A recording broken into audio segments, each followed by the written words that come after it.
On peut dire que l'inventaire des produits finis sous Texas Wind se déroule en 3 points et le but de cette vidéo est de reprendre avec vous pas à pas ces différentes étapes. Premièrement, avant de démarrer l'inventaire, il faut créer la période d'inventaire ainsi que l'image de stock produits finis. Ce sera le premier volet de cette vidéo. Donc, application, côté négoce, je clique. Par le menu du haut, stock produits finis, traitement, saisie période d'inventaire, stock produits finis. Sur cette page, il va falloir indiquer 3 dates. Je clique en bas sur créer.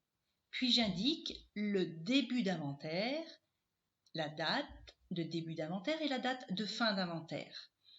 Je choisis par exemple le 30 mai 2020. La date de début et la date de fin, c'est la période pendant laquelle vous souhaitez travailler sur l'inventaire. C'est la période de comptage plus la saisie informatique. Il y a une troisième date à indiquer, c'est la validation de l'inventaire. Cette date de validation n'est pas obligatoirement égale à la date de fin d'inventaire. Elle est comprise entre le début et la fin et elle correspond à la date réelle à laquelle l'inventaire sera pris en compte.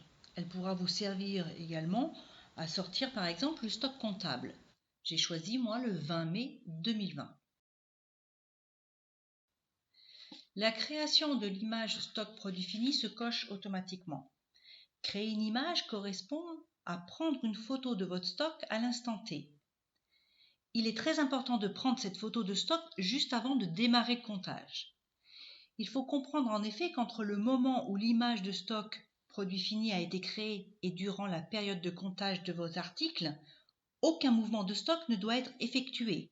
Il faut donc éviter impérativement d'émettre des bons de livraison, des bons de préparation, faire des réceptions de lancement ou des réceptions de commandes négoce, émettre des factures directes, des bons de retour, des transferts de stock, des saisies manuelles de stock. Enfin, vous l'aurez compris, pas d'opération qui mouvemente les stocks pendant la période de comptage, au risque de fausser l'image. Une fois que vous avez renseigné donc ces différentes dates, on va pouvoir enregistrer et fermer. Retournons désormais dans stock produit fini, traitement et saisie inventaire stock produit fini.